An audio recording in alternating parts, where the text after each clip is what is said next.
नमस्कार दोस्तों, मैं एडवोकेट यशवंत यादव आपका स्वागत करता हूं लाइव एडवाइज में। आज हम बात करेंगे, हमारे एक क्लाइंट का फ़ोन आया और वो फ़ोन आया तो मुझे लगा कि ये जो उन्होंने मुझे प्रॉब्लम बताई, ये प्रॉब्लम केवल उनकी नहीं सभी लोगों की है।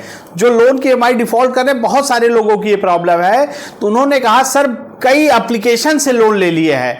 तो मैंने कहा कितना से लिए? कह रहे सर इतने ज़्यादा ले लिए हैं कि मुझे समझ में नहीं आ रहा। मैं इसकी मल्टीपल लोन एप्लीकेशन है, किसी से 50,000, किसी से 20,000, किसी से 60,000, किसी से 70,000, किसी से 1,00,000, ऐसे करते करते छोटे छोटे कई मल्टीपल एप्लीकेशन से सर लोन हो गए।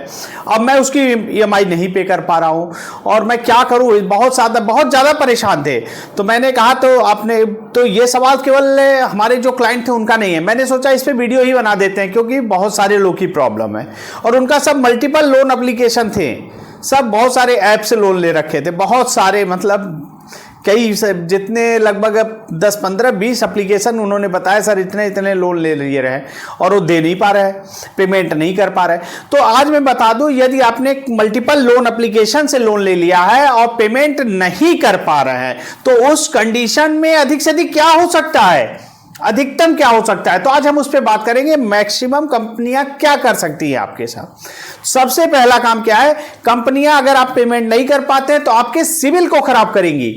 जैसे आपका सिविल मैक्सिमम 900 होता है, मिनिमम 300 होता है।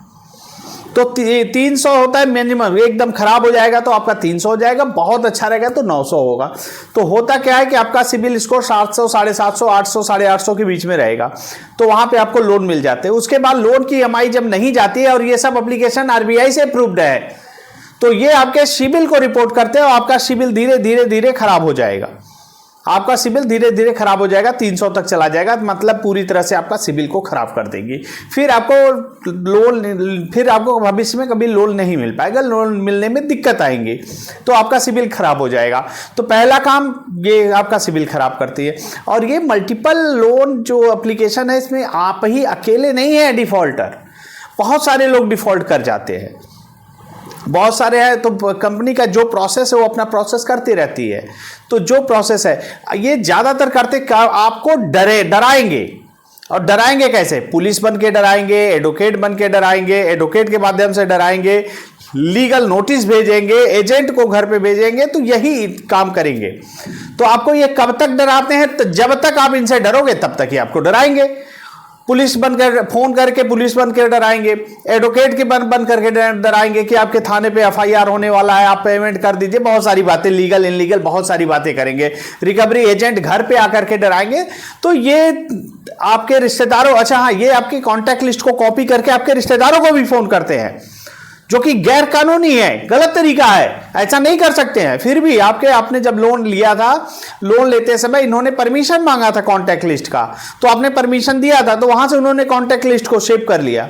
अब सेव करने के बाद फिर आपके कॉन्टैक्ट लिस्ट को कॉल करते हैं। तो अगर ये कॉन्टैक्ट लिस्ट पे कॉल करते हैं तो इनकी कंप्लेंट कर दीजिए आप साइबर क्राइम में कि आप मेरे मोबाइल को हैक करके, हमारे कॉन्टैक्ट लिस्ट को कॉपी करके, हमारे जानने वालों को, रिश्तेदार को गैर कानूनी तरीके से ये परेशान कर रहे हैं, जो कि इनका कोई राइट्स नहीं होता। ये कोई अधिकार नहीं है कि आपके लोन के लिए आप सबको बताएं, रिश्तेदारों को बताएं।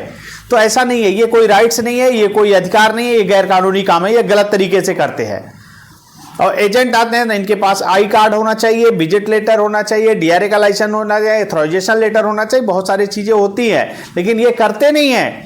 RBI की गाइडलाइन को तो फुलफिल करते ही नहीं है। तो गैर कानूनी हुआ कौन? आपने लोन लिया, लोन नहीं पे कर पा रहे, लोन की EMI नहीं दे पा रहे, ये तो सिविल का डिफॉल्ट हुआ, ये तो सिविल का डिफॉल्ट हुआ। लेकिन ये जो कर रहे हैं ये सिविल का डिफॉल्ट नहीं है, ये तो गलत गैर कानूनी काम कर रहे हैं, इल्लीगल काम कर रहे हैं, रिश्तेदारों को फोन कर रहे हैं, इल्लीगल काम है। तो ऐसा नहीं कर सकते। पुलिस बन के डरा रहे हैं, एडवोकेट बन के डरा रहे हैं, तो ऐसा जो कर रहे हैं गैर कानूनी काम हो रहा है। मैं बार बार आपको कहता हूं, पैसे हैं तो इनके पैसे दे दो, नहीं है समय चाहिए, समय ले लीजिए। जब आपके पास पैसे हो तब आप इनका इससे सेटलमेंट करा लीजिए या इनके पैसे देके खत्म कर लीजिए। और ये मल्टीपल लोन एप्लीकेशन से लोन लेके आपके पास एक दिन में 50 फोन आएगा। तो 50 फोन आएगा तो आप तो एक दिन में 50 फोन उठा पाना तो संभव है नहीं। तो अननोन नंबर को ही पूरे ब्लॉक कर दीजिए कुछ समय के लिए, ताकि कितना फोन उठा सकते हैं एक दिन में? 1, 2, 3, 4, 5, इतना ही तो एक दिन में 50 फोन आएंगे। तो 50 फोन आएंगे। अब फोन 50 आने का मतलब क्या होता है? मेंटली डिस्टर्ब करना, आपको साइकोलॉजिकल प्रेशर में लेना चाहते हैं। तो ये आपके साइकोलॉजिकल प्रेशर में लेने के लिए केवल आप ऐसा काम कर रहे हैं।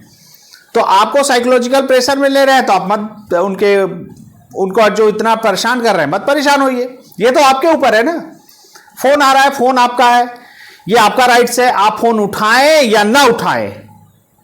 ऐसा नहीं है कि फोन ना उठाने पे आपके ऊपर एफआईआर होगी, ऐसा नहीं होता है। फोन आपका है, आपकी मर्जी, फोन उठाएं चाहे ना उठाएं। फोन ना उठाने पे एफआईआर दर्ज नहीं होती, फोन ना उठाने पे एफआईआर दर्ज नहीं होती। ऐसा कोई राइट्स नहीं है, ऐसा कोई नियम नहीं है कि आपने फोन नहीं उठाया इसलिए मैं आपके ऊपर केस कर रहा हूं, एफआईआर कर रहा हूं। लोन की ईएमआई का डिफॉल्ट होना कोई क्राइम नहीं है, कोई अपराध नहीं है। इसमें आपको पुलिस थाने में एफआईआर दर्ज नहीं हो सकती। तो एफआईआर दर्ज नहीं हो सकती, क्रिमिनल ऑफेंस नहीं है, ये क्रिमिनल केस नहीं है।